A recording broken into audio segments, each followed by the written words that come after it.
Hallownest is weird. It is the fictional kingdom where Hollow Knight takes place, and it is full of characters to talk to and abandoned locations for you to explore.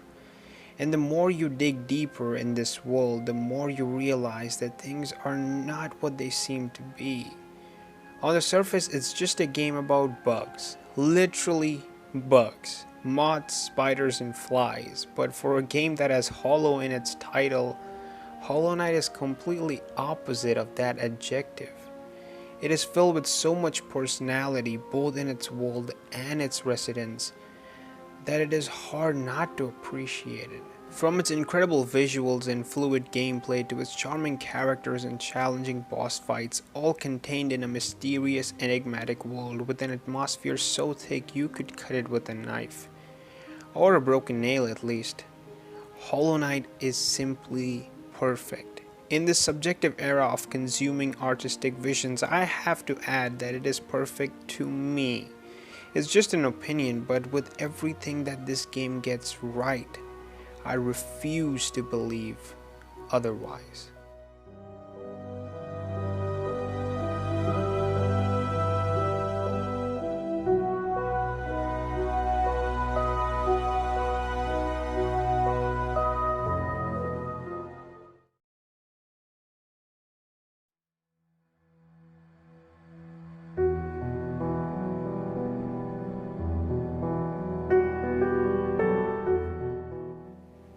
Thrown right into Hallownest, I had a lot of questions. Who am I playing as? Why am I fighting these bugs? Am I a hired pest exterminator? If yes, then who the hell hired me? I did not have answers to these questions at the moment, but I knew I had the will to uncover them. I was curious. Turns out you're simply the knight, not the Hollow Knight. That one is different. Or you are the vessel if you're familiar with the lore. At the start, however, none of these deductions really matter. Exploration of the world becomes a priority, and understanding it simply becomes a byproduct of it. Hollow Knight is a challenging game, and it doesn't take long before you slip up and your character dies, leaving behind a dark representation called the Shade. Coming back to the exact same spot and killing it refills your soul tank, the source for your magic attacks, and returns all the geo you have lost, which is the currency in the game.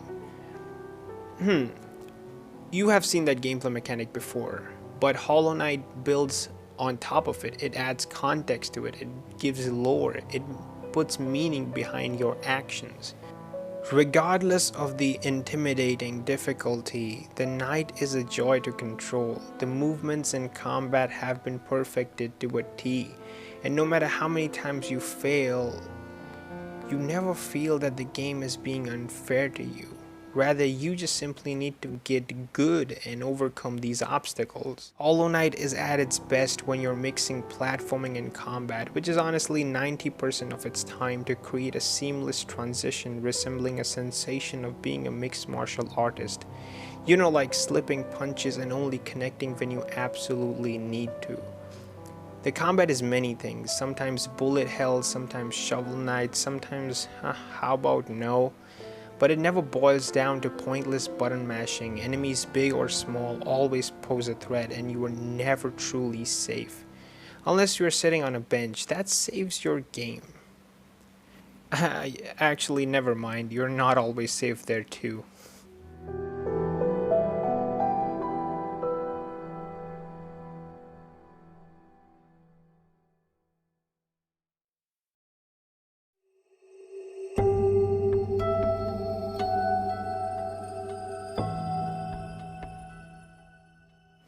The twisted, convoluted world of Hollow Knight is a joyful maze where you don't know what the next turn will show you, but it will be interesting nonetheless. Oftentimes you will be wandering senselessly only to meet Cornifer, the map maker, who then finally gives you a sense of much needed direction. There's a strange addictive loop at play here where you will go to several locations only to reach a dead end and realize that you missed an item, preventing you from progressing further. This is where Hollow Knight fills in the Metroidvania shoe, but it is far more open-ended than the usual entries into this genre.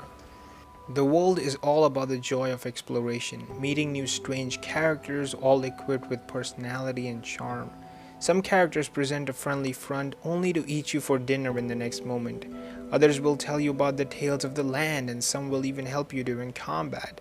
Even the fast travel mechanic in this game is filled with style and substance through the eyes of the lost stag.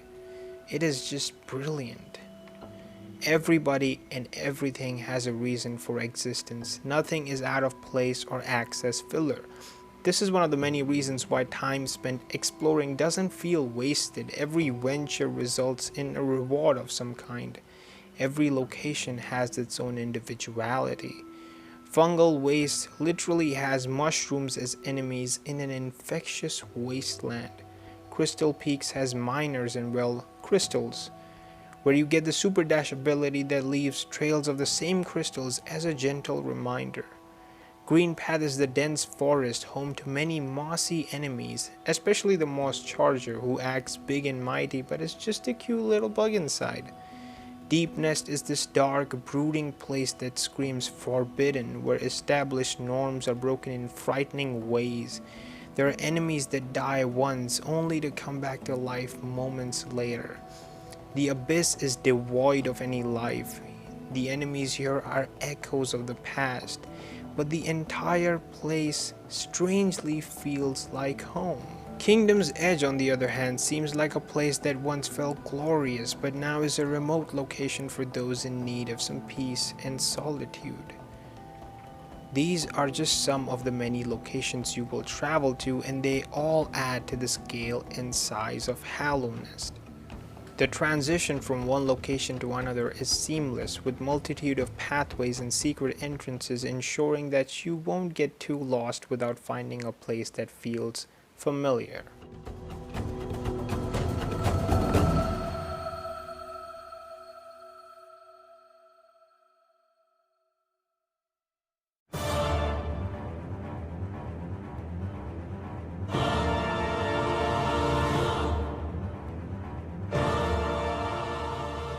"47.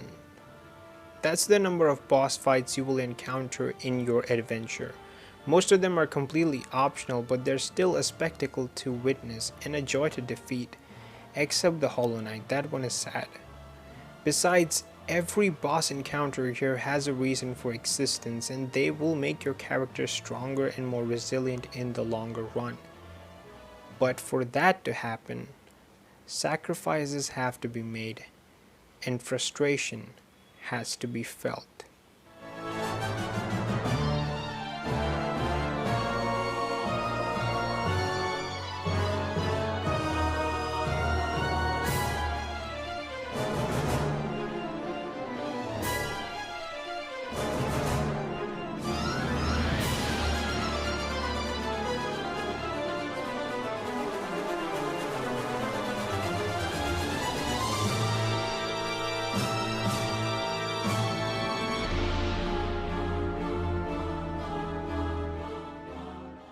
These encounters are both a highlight of the game and a source for ridiculous difficulty curves, where one boss can be easily defeated in the first try and some others will simply take a few hundred.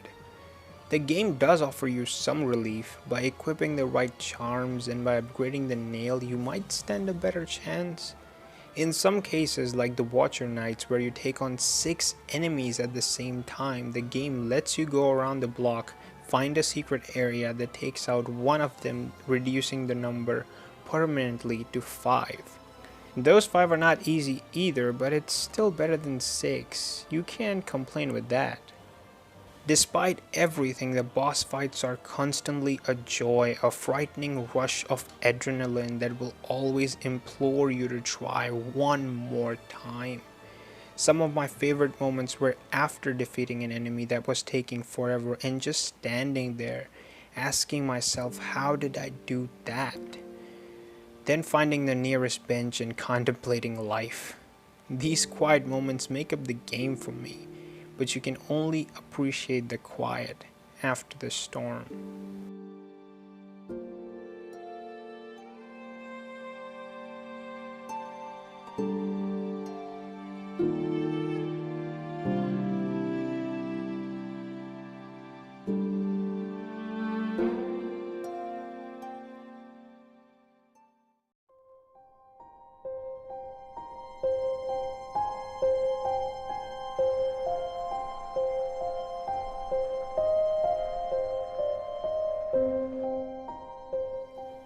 I think it's disrespectful to praise Hollow Knight's world without mentioning the lore that gives it some much needed context.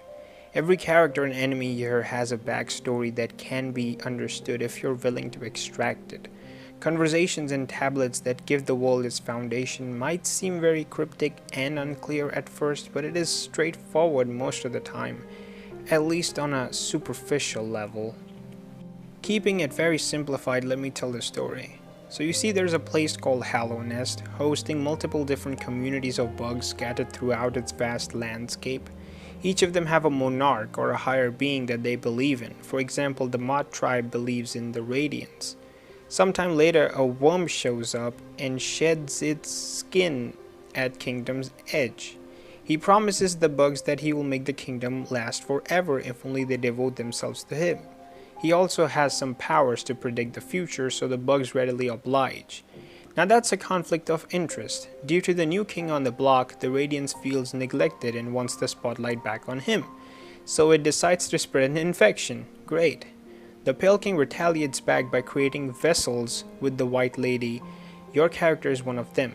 These vessels have no personal ideals and are used solely for the purpose of capturing the Radiance. The Hollow Knight is the one that does it, contained inside the Temple of the Black Egg with 3 Dreamers acting as a seal. But the Radiance is still able to corrupt the Knight due to the bond that develops between him and his father. This gives context to your actions in the game.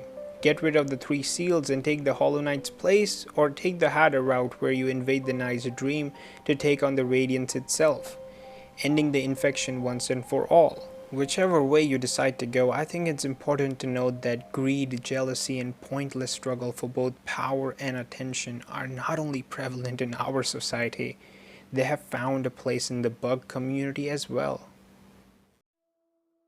But that's just on a superficial level. On a deeper level, the lore of Hollow Knight is in all honesty an endless abyss. The questions lead to some answers, but only lead to more questions in the end.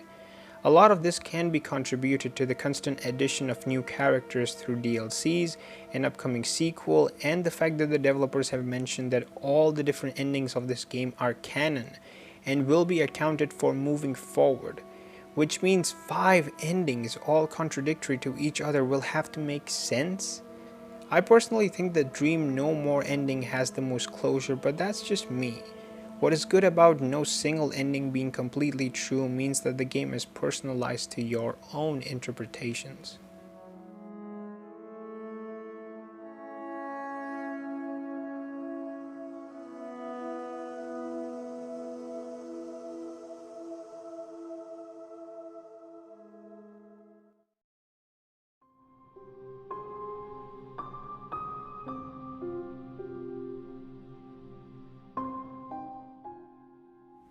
Out of all the things I have mentioned above, Hollow Knight isn't perfect because of any one of them in particular. It is perfect because all of its individual mechanics and systems work together in tandem to create an experience of unparalleled magnitude.